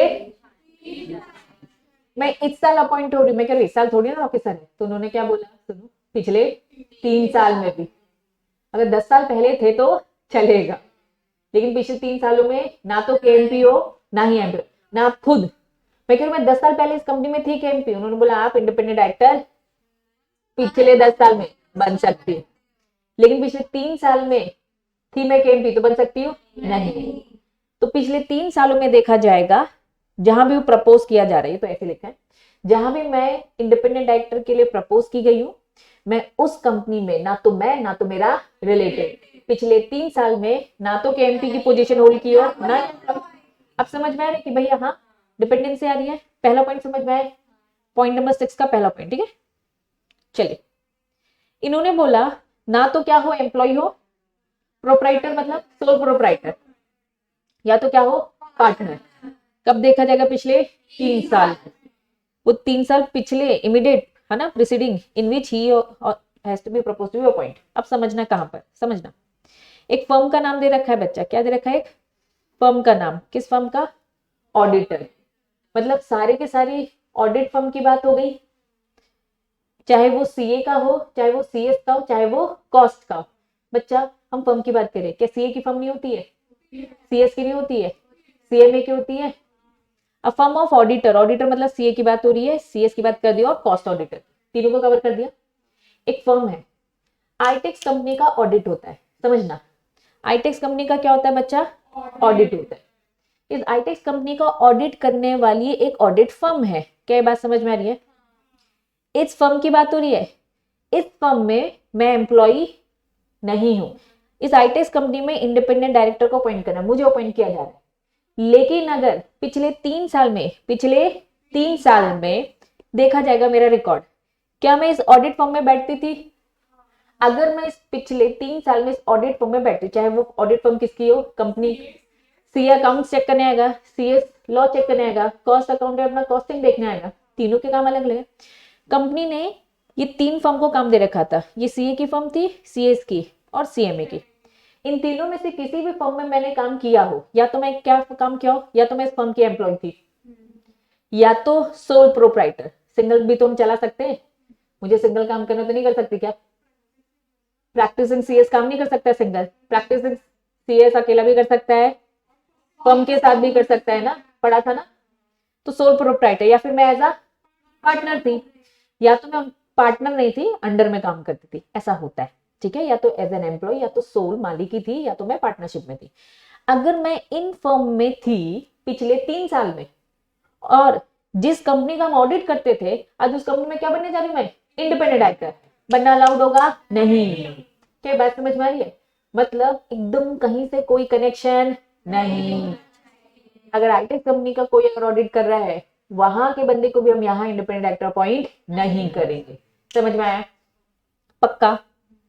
उन्होंने कहा चाहे वो कंपनी का कर रहा हो, चाहे होल्डिंग, एसोसिएट, सब्सिडियरी का, मतलब अगर हमारी होल्डिंग कंपनी का कोई फर्म अलग ऑडिट करने वाला और हमारा अलग है, उन्होंने कहा उसका भी ऑडिट में बैठने वाला बंदा, फर्म में बैठने वाला बंदा इस कंपनी में अपॉइंट नहीं होगा, कहीं से कोई भी कनेक्शन नहीं। समझ में आया? पक्का? नम्रती फंस गई? आ गया? समझ में आया? अब बच्चा यहाँ प्रोफेशनल, ए वाला पॉइंट क्या था? प्रोफेशनल, सीए सीएमए की बात हो रही थी, इसके अलावा और कोई फर्म नहीं होती क्या? होती है। लीगल फर्म सुना होगा, लॉयर, एनी लीगल और कंसल्टेंसी फर्म है। अब आईटेक कंपनी का कोई लीगल फर्म भी होगी, कंसल्टेंसी फर्म भी होगी जो हमें एडवाइस देती होगी। Has a had any transaction with the, इन्होंने क्या बोल दिया, चाहे होल्डिंग कंपनी, होल्डिंग सब्सिडी जो भी है, इसको लेके एक अमाउंट बोल दिया। यहाँ पे इन्होंने क्या कह दिया था, पिछले 3 साल में हम ये भी देखेंगे कि इस कंसल्टेंसी फर्म में आप काम करते हो, लेकिन इसको लेके एक अमाउंट दे दिया। क्या बोल दिया है, अमाउंट टू कितना, 10% ऑफ ग्रॉस टर्नओवर, मतलब 10% तक का कम है बिजनेस अगर आप ले रहे हो इनसे तो फिर अलाउ। इनसे क्या बोल दिया, कोई अमाउंट बोला क्या, अगर आप यहाँ एम्प्लॉय हो तो आप नहीं अपॉइंट हो सकते। यहाँ क्या बोल दिया, यहाँ अगर आप एम्प्लॉय हो लेकिन इनसे लेना देना बिजनेस क्या है बच्चा, कम का है, तो आप अपॉइंट हो सकते हो, इससे ज्यादा का है तो आप नहीं हो सकते। एक बार पूरा रीड करेंगे और समझेंगे, ठीक है। वापस हम क्या पढ़ रहे हैं, ना तो मैं और ना ही मेरा रिलेटिव, इस फर्म में ना तो मैं काम कर रही थी ना ही मेरा, अगर मेरे इस फर्म में रिलेटिव काम कर रहा है तो क्या मैं जाऊंगी, अपॉइंट हो जाऊंगी, नहीं। क्या ये बात समझ में आई, कब देखा जाएगा, पिछले 3 साल। लेकिन अगर पिछले 4 या 5, 6 या 10 साल पहले करे तो फिर अलाउड है। इन्होंने कहा भैया 2 टाइप की फर्म की बात करें, एक प्रोफेशनल्स की बात करें, सीए, सीएस, सीएमए, इनमें अगर आप एम्प्लॉय, प्रोप्राइटर या फिर पार्टनर हो तो आपको बिल्कुल भी अलाउड नहीं है पिछले 3 साल में। या फिर अगर आप लीगल फर्म में हो पिछले 3 साल में, लेकिन इससे हमारा लेना देना क्या लिखा है, अमाउंट कितने से ज्यादा, 10% से ज्यादा, 10% या उससे ज्यादा का बिजनेस है तो मना है, मतलब उससे कम है तो कर सकते। तो लीगल फर्म के एक अमाउंट के साथ है, प्रोफेशनल में तो बोला भैया इससे कोई अमाउंट से लेना देना नहीं है, काम करो तो भी आप फंसे। इन्होंने कहा लीगल फर्म में काम करो लेकिन अमाउंट ट्रांजेक्शन छोटा मोटा है तो फिर अलाउड है। क्लियर है, पक्का, 2 पॉइंट पड़े।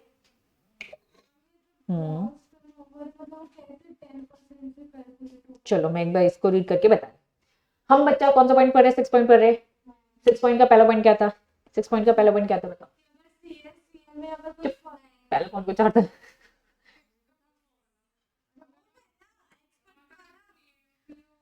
सिक्स का पहला, चलो खुद ना तो उसका रिलेटिव, कैन बी एम्प्लॉय, ये समझ में आ गया ना। बस इसको एक बार रीड कर दूं क्योंकि क्या होता है वहां पे लैंग्वेज में आप लोग को प्रॉब्लम ना हो। Neither himself nor his relative hold या हैज हेल्ड पोजीशन, केएमपी या फिर कोई भी एम्प्लॉय, ठीक है, वही लिस्टेड कंपनी, होल्डिंग, सब्जी, एसोसिएट, समझ गए। एनी पिछले पहला पॉइंट समझ में आ गया, अब दूसरे में अपन फंसे, आ जाओ।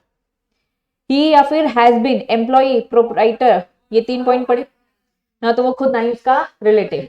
ये उन्होंने ऊपर बोल दिया, ये बार बार नहीं बोलेंगे अंदर, इनका मतलब आपसे भी और आपके रिलेटिव से भी है। या तो आप एम्प्लॉय, प्रोप्राइटर, पार्टनर, आपका रिलेटिव, किसमें ना हो, 2 कैटेगरी थी, ठीक है। पिछले 3 फाइनेंशियल ईयर की बात हो रही है, ठीक है।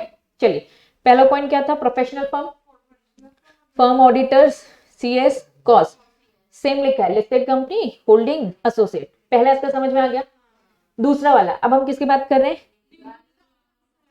Consultancy firm, that is has any transaction with the listed, या तो लिस्टेड कंपनी या तो holding, subsidy, associate, company amounting to क्या लिखा है 10% या फिर more gross turnover of such firm.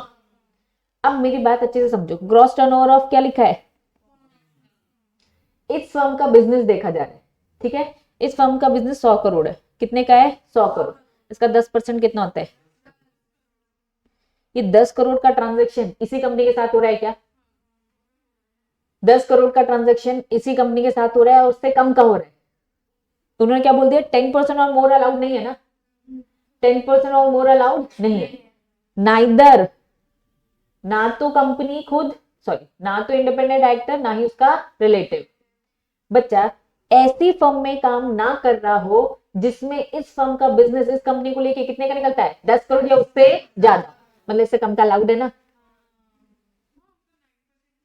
ITX company fees देती है इनको, इस कंसल्टेंसी फर्म के लिए 12 करोड़ देती है, कितना देती है, आईटेक्स कंपनी ने इस कंसल्टेंसी फर्म से सर्विस ली और कितने पैसे दिए 12 करोड़। मुझे बताइए 12 करोड़ 10% से ज्यादा है, तो इस कंसल्टेंसी में बैठने वाला बंदा हमारी आईटेक्स कंपनी का इंडिपेंडेंट डायरेक्टर नहीं बैठा, मैंने चेंज कर दिया, 9 करोड़ देती है, बन सकता है। अब समझ में आया, नम्रति को छोड़कर, समझ में आया? वापस वापस वापस हम पढ़ रहे हैं पॉइंट नंबर 6 का 1 हमें समझ में आ गया, बोलो हाँ आ गया, तो नहीं आया तो रोक लेना। सेकंड आ गया कि भैया ऐसे फर्म में आप ना तो एम्प्लॉय हो, ना तो प्रोप्राइटर हो, ना ही पार्टनर। 2 टाइप के फर्म बता दिए उन्होंने, एक नॉर्मल प्रोफेशनल हम लोग की फर्म और एक लीगल लॉयर्स से। ठीक है, चलिए बढ़ू आगे, सिंपल है ये। 6 पॉइंट का क्या है बच्चा? Third, hold together. ऊपर हेडिंग में क्या लिखा है? ना तो मैं ना ही मेरा रिलेटिव, साथ में मिलाकर कितने ज्यादा नहीं होना चाहिए? Total voting power of company. आईटेक्स कंपनी में मैं इंडिपेंडेंट एक्ट अपॉइंट होने जा रही हूँ, मेरा रिकॉर्ड देखा जाएगा, मैंने इसके शेयर्स तो नहीं ले रखे खुद ने, मतलब कितना लेना अलाउड है? 2%, उससे ज्यादा अलाउड नहीं है। कितना अलाउड है? 1%। मेरा भी देखा जाएगा और कंबाइन किया जाएगा किसके साथ? टुगेदर। मैंने और रॉकी सर ने मिलाकर बस 1% लियो। अगर हमारा 1% से ज्यादा, मतलब वोटिंग पावर ज्यादा हो रही है, आपकी डिपेंडेंसी आ रही है, तो आप कहीं ना कहीं अंदर के होते जा रहे हैं। मालिक हो, अब जिस कंपनी के मालिक वहां इंडिपेंडेंट एक्ट अपॉइंट होगा क्या? बिल्कुल नहीं, ये तो सिंपल था। चिल्लर कितना अलाउड है? 1% अलाउड है ना। 2% शेयर ले सकती हूँ? नहीं ले सकती ना। नेगेटिव डेफिनेशन है, नेगेटिव है, नेगेटिव है, नेगेटिव है। इंडिपेंडेंट डायरेक्टर नहीं होल्ड कर सकता 2% और उससे ज्यादा। समझ में आया? मतलब कितना ले सकता है? 1%, बस। चल नेक्स्ट बच्चा क्या लिखा है? समझना, हम आईटेक्स कंपनी की बात कर रहे हैं। इस आईटेक्स कंपनी में हम एक ऐसे बंदे को अपॉइंट कर रहे हैं इंडिपेंडेंट डायरेक्टर। बच्चा, इस आईटेक्स कंपनी का काम है डोनेशन देने का। समझना स्टोरी, ठीक है? आईटेक्स कंपनी डोनेशन देती है, ठीक है? डोनेशन किसको दे रही है बच्चा? एक एनजीओ है। एनजीओ बोलेंगे नॉन प्रॉफिट ऑर्गेनाइजेशन। एनपीओ एक ही बात है, नॉन प्रॉफिट ऑर्गेनाइजेशन, एनजीओ एक ही बात है। हम डोनेशन देते हैं एनजीओ को, ठीक है? इस एनजीओ का चीफ एग्जीक्यूटिव या फिर डायरेक्टर, समझ में आ रहा है? ये एग्जीक्यूटिव डायरेक्टर किसकी बात हो रही है? एनजीओ की। दिस आईटेक्स कंपनी क्या देती है? डोनेशन। बात समझ में आई? चलिए, आईटेक्स कंपनी ने डोनेशन दिया, वहां का चीफ एग्जीक्यूटिव डायरेक्टर या फिर डायरेक्टर दैट रिसीव डोनेशन कितने का मिला? समझना, आईटीएस कंपनी ने डोनेशन कितने का दिया? 20%, 25% या फिर more of its receive from the company. Company ने 25% दिया है डोनेशन। किसको दिया है बच्चा? एनजीओ को। या तो कंपनी ने दिया है, या तो उसके प्रमोटर ने, या तो होल्डिंग सब्सिडी एसोसिएट, चारों में से किसी ने भी दिया है हमसे रिलेटेड, या तो उसके प्रमोटर ने। पहले बताओ, इतना समझ में आया?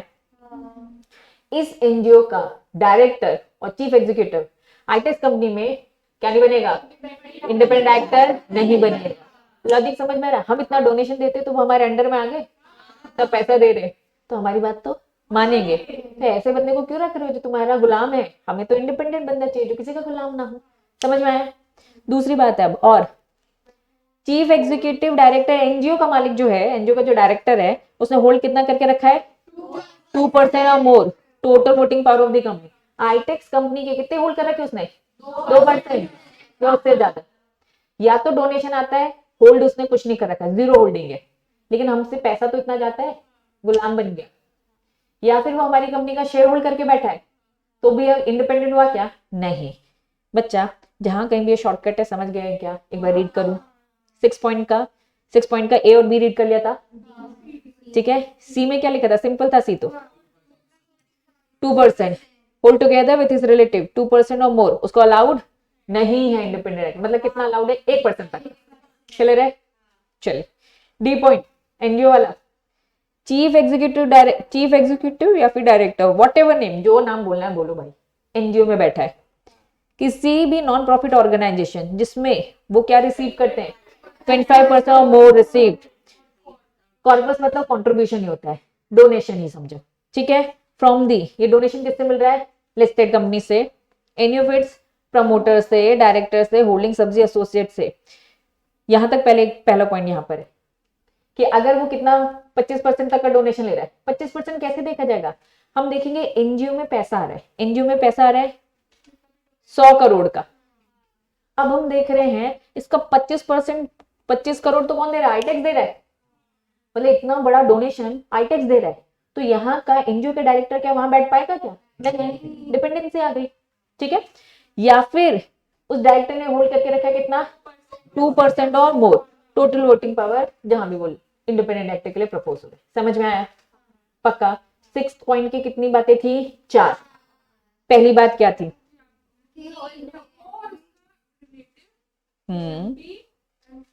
Very good, very good. 6 point का 1, वो जिस कंपनी में प्रपोज होने जा रहा है वहां के एमपी ना हो, वहां एम्प्लॉय ना हो, ना कंपनी, ना उसकी होल्डिंग, ना उसकी सब्सिडी, ना उसकी एसोसिएट। ठीक है, ना वो ना ही उसका रिलेटेड, ये इन्होंने यहाँ पे लिख दिया है, सीधी सी बात। ठीक है, सेकंड पॉइंट क्या बोलता है? एम्प्लॉय प्रोप्राइटर पार्टनर, ये 3 साल भूलना नहीं है ना, सब में 3 साल है। पिछले 3 साल में ना प्रोप्राइटर हो, ना एम्प्लॉय हो, ना पार्टनर, प्रोफेशनल, प्रोफेशनल बोल दिया। और ठीक है, लीगल फर्म, लेकिन लीगल फर्म को लेके अमाउंट है से ज्यादा है 10%, उससे ज्यादा है तो नहीं करेगा, नहीं बनेगा, या फिर उससे कम है तो material. Very good. Next third point क्या बोलता है?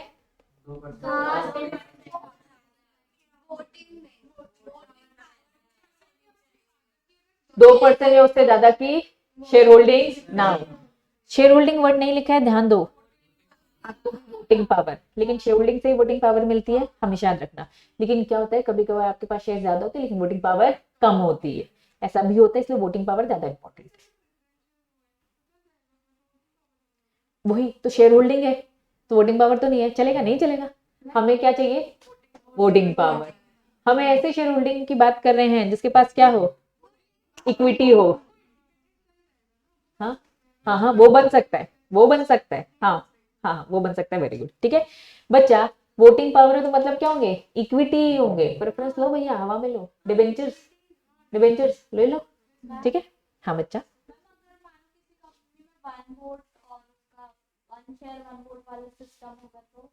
वो तो मीटिंग में अलग अलग डिसाइड होता है ना बच्चा।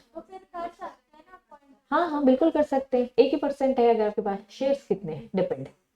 शेयर्स में अगर वोटिंग पावर आपकी कम है तो कोई टेंशन नहीं। ठीक, नेक्स्ट फोर्थ पॉइंट क्या लिखा है? एनजीओ में चीफ एग्जीक्यूटिव और डायरेक्टर, लेकिन उस एनजीओ को क्या मिलो? 25% इन्हीं कंपनी से मिल रहा है, नहीं बनेगा। या फिर उसके पास क्या हो? Voting power. शेयर होल्डिंग गलत वर्ड हो जाएगा, वोटिंग पावर। क्लियर है बच्चा? खत्म, सारी इंपॉर्टेंट चीजें आपने पढ़ ली। आ जाओ नेक्स्ट, क्या पॉइंट बोलता है बच्चा? मैं नहीं रीड कराने वाली। बच्चा देखो, ए बी सी डी, एक ई पॉइंट भी है, ये भूल जाते हैं, इंपॉर्टेंट है। ठीक है, ई पॉइंट क्या बोलता है? मटेरियल सप्लायर, इंपॉर्टेंट सप्लायर, मतलब ज्यादा बिजनेस होगा इसके साथ। एक्चुअल में ये बस सप्लायर लिखा है ना? तो मटेरियल सप्लायर हो, मटेरियल सर्विस प्रोवाइडर हो। ठीक है, और अब और आ गया, अब अलग है, अब मटेरियल नहीं है। लॉ की लैंग्वेज रीड करते बननी चाहिए। जहां तक ये कॉमा है, मतलब ये किसी बात हो रही है, मटेरियल सप्लाई और सर्विस प्रोवाइडर, कॉमा कॉमा आ गया था। और या फिर क्या बच्चा? कस्टमर है। और या फिर क्या है? लेसर या फिर लेसी। लिस्टेड कंपनी का इनसे बिजनेस है, लेसर है, लेसी है। लेसर लेसी कौन होते हैं? जिसने किराए से बिल्डिंग दे रखी हो, लीज में दिया हो। पूरी बिल्डिंग आईटेक्स की, भैया गोयल सर की है। अब ये गोयल सर हमारी कंपनी में इंडिपेंडेंट डायरेक्टर बनेंगे? बिल्कुल नहीं, बिल्कुल नहीं बनेंगे, क्योंकि बच्चा डिपेंडेंस से आ गई ना। ठीक है, हम उनके गुलाम या वो हमारे गुलाम बन जाएंगे। ठीक है, वैसे तो हमें उनके बनेंगे, बिल्डिंग उनकी। ठीक है चलो, तो material supply, material service provider, या फिर कस्टमर लेसर, या फिर लेसे। खत्म, 6 पॉइंट खत्म। यहाँ पे A B C D E भी है, ई मत भूलना। ठीक है, चलिए 7th पॉइंट, एक इंडिपेंडेंट डायरेक्टर की एज कितनी है? नॉट लेस देन 21 साल का डायरेक्टर होना ही चाहिए। 18 साल में बन जाएगा, 19 में बन जाएगा, 20 में बन जाएगा? बिल्कुल नहीं। इंडिपेंडेंट डायरेक्टर बनने के लिए एज क्या होनी चाहिए? 21। सिंपल बात ये तो। अब लैंग्वेज समझना बच्चा, लैंग्वेज समझना, प्लीज ध्यान देना, है ना? गोल गोल घूम जाओगे, रीड करोगे। अगर मैं सिंपल कॉन्सेप्ट बताऊं, एक ए कंपनी है, ए लिमिटेड, सिंपल कॉन्सेप्ट बता रही हूँ, फिर रीड करवाऊंगी। ए लिमिटेड और बी लिमिटेड, क्लियर है? मैंने और प्रशंसा ने आपस में मांडवली कर ली, मांडवली बोले तो आपस में कॉम्प्रो टाइप का, सेटलमेंट टाइप का, कि भाई सुन, हमें ना इंडिपेंडेंट डायरेक्टर ढूंढना है, बहुत लोचा है ढूंढने में, एकदम स्ट्रेंजर होना चाहिए। मैं नहीं जानती प्रशंसा को, ये मुझसे मिली कैसे, एज अ स्टूडेंट मिली मुझसे, ठीक है। मैंने कहा सुनो, तुम मेरी कंपनी में इंडिपेंडेंट डायरेक्टर बन जा और मैं तेरी कंपनी में इंडिपेंडेंट डायरेक्टर बन जाऊंगी। क्या बात समझ में आ रही है? हर कोई यही करेगा। इन्होंने कहा ऐसा बिल्कुल भी मत करना। अगर आप एक ऐसी कंपनी में इंडिपेंडेंट डायरेक्टर हो जिसका जो डायरेक्टर है आपकी कंपनी में इंडिपेंडेंट डायरेक्टर, क्या बात समझ में आ रही है? मैं एक कंपनी की नॉर्मल डायरेक्टर थी, प्रशंसा अपनी बी कंपनी की नॉर्मल डायरेक्टर थी, मैं यहाँ डायरेक्टर हूँ नॉर्मल। मैंने कहा तू आ जा यहाँ पे इंडिपेंडेंट, मैं तेरी कंपनी में इंडिपेंडेंट बन जाऊंगी। ऐसे तो लोग करेंगे ही। इन्होंने कहा ऐसा करना अलाउड नहीं है। बात समझ आ गई? अब लैंग्वेज रीड करेंगे, लैंग्वेज बहुत अजीब है, पहले ही समझा दू। Who is not non independent director, समझना। पहले मुझे बताओ, ये नॉन इंडिपेंडेंट डायरेक्टर बोले तो क्या मैं इसे डिपेंडेंट बोल सकती हूँ? हाँ हाँ, बता रही, रीड करवा रही। पहले मुझे बताओ, नॉन इंडिपेंडेंट बोले तो डिपेंडेंट बोलो, और इसके आगे नॉट लगा है। अब मुझे बताओ, समझ में आया? Very good. इंडिपेंडेंट डायरेक्टर बोल दूं अब? ये लैंग्वेज है जो थोड़ी सी अजीब लग सकती है, तो मैं ये बोलूं हु इज इंडिपेंडेंट डायरेक्टर बोलूं? एक इंडिपेंडेंट डायरेक्टर अनदर कंपनी में ऑन अ बोर्ड विच, ये क्या लिखा है? तो इसको क्या बोलूं? नॉन डिपेंडेंट लिखा है, मतलब डिपेंडेंट हो गया। और ये क्या था? ये क्या था? इंडिपेंडेंट। वापस वापस वापस बच्चा, बस इंसर्ट करा दूं वर्ड्स ताकि कंफ्यूज ना हो। इस 3 वर्ड में जो नॉट नॉन इंडिपेंडेंट, क्या मैं इसको इंडिपेंडेंट बोल सकती हूँ? क्या मैं इसे डिपेंडेंट बोल सकती हूँ? कोई दिक्कत तो नहीं। अब रीड करना, एक independent director another board of director में बैठता है, जिसका डिपेंडेंट डायरेक्टर हमारे लिस्टेड कंपनी में बैठ के इंडिपेंडेंट डायरेक्टर बन रहा है। तो इन शॉर्ट, गोल गोल घूमना क्यों घूमना? जो मैंने तुम्हें बता ही दिया है। मैंने बोला मैं यहाँ का डायरेक्टर नॉर्मल हूँ, प्रशंसा ने बोला कि मैं बी कंपनी की हूँ। मैंने बोला सुन आजा, इधर इंडिपेंडेंट बन जा और इधर, ऐसा बिल्कुल भी करना नहीं तो आप इंडिपेंडेंट डायरेक्टर के डिस्क्वालिफिकेशन में हो। That's it. क्या बात समझ में आ रही है? कनेक्शन कहीं से भी कुछ ना हो। मैं कहूंगी तुम मेरी बातों को छुपा प्रशंसा, और मैं तेरी बातों को छुपाऊंगी, ऐसा कुछ भी होना नहीं चाहिए। टोटल कितने पॉइंट? 8 पॉइंट। फटाफट क्विक रिवीजन, फटाफट। पहला, स्टार्ट यहां से करना। रुको। इंडिपेंडेंट डायरेक्टर वो डायरेक्टर जो कि नॉन एग्जीक्यूटिव है, नॉमिनी नहीं। चलिए, पहला क्या बोल दिया? Opinion, integrity, expertise, experience. दूसरा, ना प्रमोटर ग्रुप का, ना उसके प्रमोटर डायरेक्टर का रिलेटिव भी नहीं होना चाहिए। 4th पॉइंट क्या था? कोई मटेरियल पेक्यूनियरी रिलेशन नहीं, लेकिन कुछ अलाउड तो था।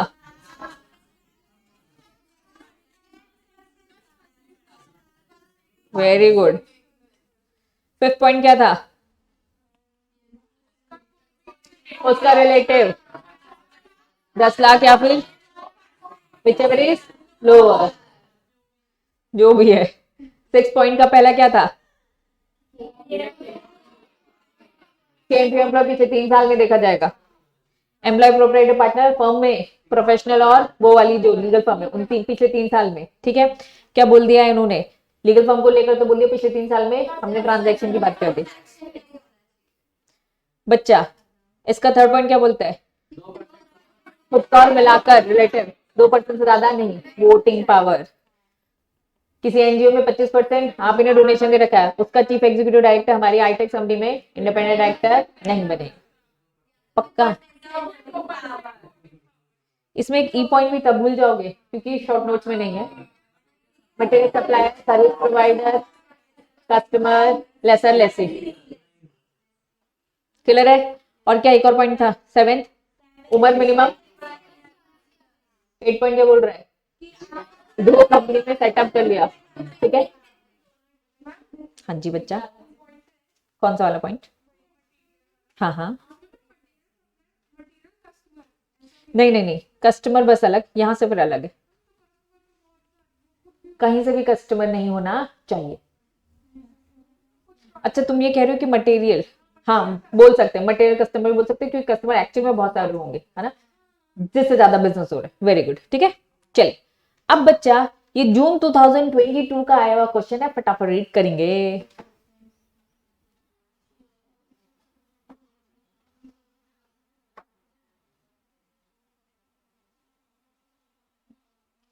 चार मार्क्स का 4 क्वेश्चन, मतलब एक एक।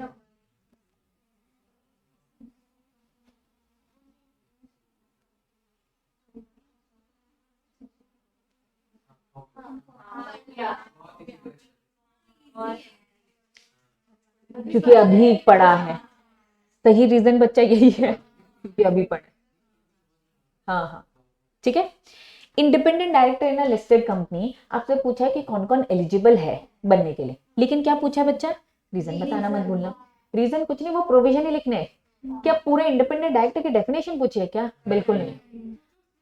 वेरी गुड, 8 पॉइंट्स है, तो 8 पॉइंट में से क्या पूरे क्या 8 8 लिखोगे? नहीं, जो जिसमें अट्रैक्ट हो रहा है। पहला अरब लीज में दे रखा है, अब इस अरब को बनाओगे इंडिपेंडेंट डायरेक्टर, वो वाला पॉइंट एक्सप्लेन करो। तो लीगल प्रोविजन ये पॉइंट है, इस कारण से हम इसका पॉइंट नहीं कर रहे। बी पॉइंट,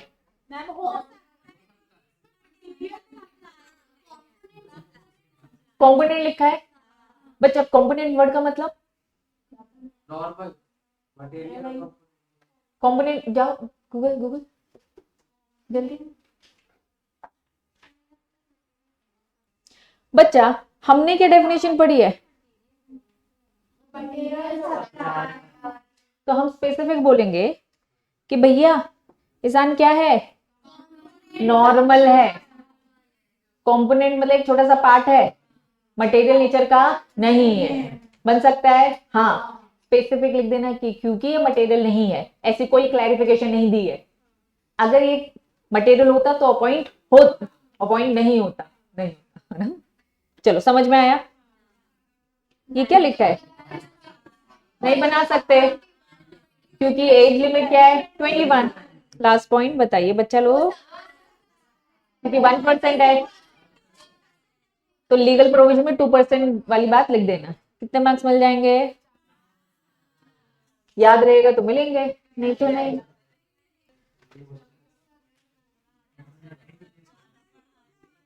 चुपचाप केस लॉ में आओ, क्या लिखा है? Picture house, media limited and Bombay stock exchange. बच्चा कुछ नहीं है, बॉम्बे स्टॉक एक्सचेंज ने मांगी इन्फॉर्मेशन और इस नालायकों ने नहीं दी, फिर क्या लगाओगे? कुछ पढ़ने की जरूरत नहीं है आपको इसमें। आपको एक केस आएगा, उस केस में बोलोगे बॉम्बे स्टॉक एक्सचेंज ने मांगी इन्फॉर्मेशन, इन नालायकों ने नहीं दी। आप बताइए क्या क्या एक्शन लेना चाहिए, और पेनल्टी याद होनी चाहिए। क्या पेनल्टी इस चैप्टर में पड़ी? बॉम्बे स्टॉक एक्सचेंज मतलब रिकॉग्नाइज्ड स्टॉक एक्सचेंज की पेनल्टी, कौन सा चैप्टर? सैकरा, वो पेनल्टी। हाँ, जो इधर एप्लीकेबल, हाँ हाँ, अगर उन्होंने बहुत सारे एक्शंस पूछे या फिर स्पेसिफाई करने को बोला पेनल्टी, पेनल्टी पूछा तो बस पेनल्टी, एक्शंस लिए तो भैया सारी चीजें, ठीक है, कि हम उनको काम नहीं करने देंगे, सस्पेंड कर देंगे वगैरह। क्लियर है बच्चा? तो कुछ नहीं है इसमें, मैं ये कहना चाहती हूँ, दैट्स इट। ठीक, एक ही केस था, वो भी कुछ नहीं। क्लियर है बच्चा? बच्चा ध्यान दो, क्या ये केस स्टडी दिख रहा है अब आपको? ये पूरा केस रीड करोगे कहानी की तरह, बोलो हाँ। इस पे बेस्ड ना सीएस को बोला है भैया आपको एडवाइस करना है चेयरमैन को। क्या चेयरमैन को एडवाइस करना है? देखो ये रीड कर लेना, तुम्हें को रीड करना है, ठीक है, लेकिन एडवाइस क्या करो? एज पर companies act, board of director की पावर क्या है? पहला क्वेश्चन समझ में आया? बोर्ड ऑफ डायरेक्टर की पावर क्या है? ये इतनी जनरल बातें हैं, बोर्ड ऑफ डायरेक्टर की पावर सीएस को बताना है डायरेक्टर्स को कि आपके पास क्या क्या पावर है एज पर कंपनीज एक्ट। बच्चा क्या पावर है? देखो पैसे मंगा सकता है ना, 10 रुपए का एक शेयर था, आधे पैसे मंगाए आधे नहीं मंगवाए, तो आधे पैसे मांगने की पावर है कि नहीं?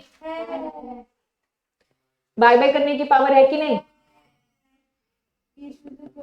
मुझे बताओ, कुछ अनोखी बात लिखी है? हमें बस ये बताना है, मन से नहीं लिखना, तुम लोग को रीड करना है। लिखो। लेकिन एक्चुअली में वो केस पूरे जनरल बता दिया है, इन्होंने पूरी पावर बता दी है। क्या ये बात समझ में आ रही है?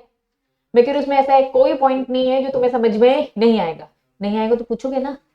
तो इन शॉर्ट ये आपको पढ़ना है। आपको लग रहा है कि ये अनइम्पोर्टेंट है, ऐसा नहीं है, ये इंपॉर्टेंट है। बोर्ड ऑफ डायरेक्टर की पावर्स है ये पूरी पूरी। एग्जाम में घुमा फिरा कर कुछ और पूछ लिया जाएगा कि बोर्ड ऑफ डायरेक्टर की पावर्स बताओ। और मैं कह रही हूँ ये पावर्स कुछ नहीं, सिंपल है। क्या board of director take over नहीं कर सकते, बायबैक नहीं कर सकते, मार्केट से पैसा नहीं उठा सकते, जो पैसा आधा मांगे आधा मांग नहीं सकते, ये सब लिखा है इन्होंने। क्लियर है? ठीक है। अब यहां पर बच्चा किसकी बात हो रही है? रिस्पॉन्सिबिलिटीज की होती है। ठीक है, यहाँ पे इन्होंने क्या बोल दिया? शेल्डर के प्रोफेशनल, जो दूसरा क्वेश्चन रीड कर लो, एप्रोप्रिएट मेजर्स, क्या क्या रिस्पॉन्सिबिलिटी है टूवर्ड्स। अब ये केस से कनेक्ट है, एक बार रीड करोगे अपने आप समझ में आ जाएगा। तीसरा क्वेश्चन देखो क्या लिखा है? Whether the purchase of property by the company one of the director was complain the provision. SEBI LODR में कुछ कंप्लेन हुई। ठीक है, यहाँ पे उन्होंने ये पूछा है कि वो रिलेटेड पार्टी है कि नहीं। तो पहले क्या करोगे? केस रीड करोगे और आप देखकर बताओगे रिलेटेड पार्टी है कि नहीं। उसके लिए पहले रिलेटेड पार्टी समझना चाहिए। ये क्या कुछ अलग लिखा है? क्या बात समझ में आई? तो क्या लगता है तुम छोड़ दोगे इसे? रीड करोगे, बोलो हाँ कर लोगे। चलिए, ये पूरा रिलेटेड पार्टी पूरा ट्रांजैक्शन। बच्चा हमने रिलेटेड पार्टी पढ़ा है, तुमको अगर याद हो तो एक छोटा सा पैराग्राफ में पढ़ा था related party transaction. Sale, purchase, supply related party के बीच में हो रहा है। सेलिंग, लीज में दे रहे हो, कोई भी सर्विस दे रहे हो, अपॉइंट कर रहे हो, क्या हो रहा है बच्चा? दो पार्टीज के बीच में ये ट्रांजैक्शन है। ये ट्रांजैक्शन रिलेटेड पार्टी अच्छे से समझ चुके हो। ट्रांजैक्शन हमने बस एक लाइन पढ़ी थी, इन्होंने बस सारी बातें दी है। रीड करोगे, बोलो हाँ समझे।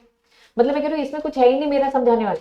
ये सब पूरा जो चैप्टर पढ़ा है ना, इन्होंने पूरे चैप्टर को केस में दिया। एग्जाम में इतना बड़ा केस नहीं आता है, लेकिन ये आपकी अंडरस्टैंडिंग को और अच्छा करना चाहते से इन्होंने एक बड़ा सा केस दे दिया। क्या बात समझ में आ रही है? तो एक बार रीड करेंगे। चलिए, यहां पर खत्म। अब यहाँ पे एक दूसरा केस दे दिया, दो केस है। पूरा केस रीड करोगे और इस पे क्वेश्चन पूछे गए हैं। देखो क्या लिखा है? एक डॉक्टर है, ब्रीफली एक्सप्लेन करो कॉर्पोरेट गवर्नेंस को समझाओ। क्या हमने कॉर्पोरेट गवर्नेंस नहीं समझा है? समझ रहे हो? ये कह रहे हैं कि भैया अब आपने केस समझ लिया है, अब आप कॉर्पोरेट गवर्नेंस का मीनिंग समझाइए। बच्चा फर्स्ट में पूरा उन्होंने ये बोल रखा है कॉर्पोरेट गवर्नेंस क्या होता है ये समझाया जा रहा है। रीड कर लोगे।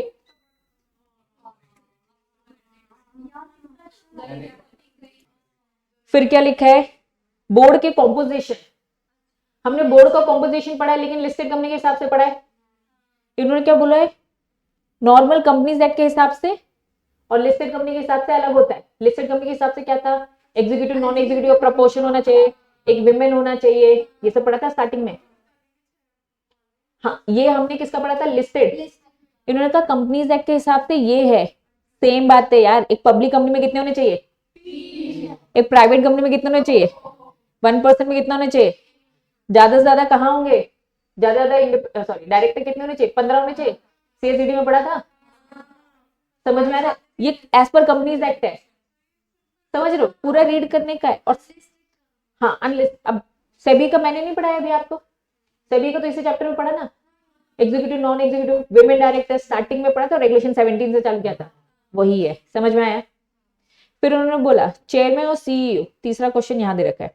ऑल्सो कमेंट, एक बंदा इस केस को पढ़ने का, वो सीईओ के साथ साथ क्या बनने वाला है? चेयरमैन भी बनना चाहिए कि नहीं बनना चाहिए। उन्होंने इसके पास फायदे नुकसान बता दिए। क्या बता दिए बच्चा?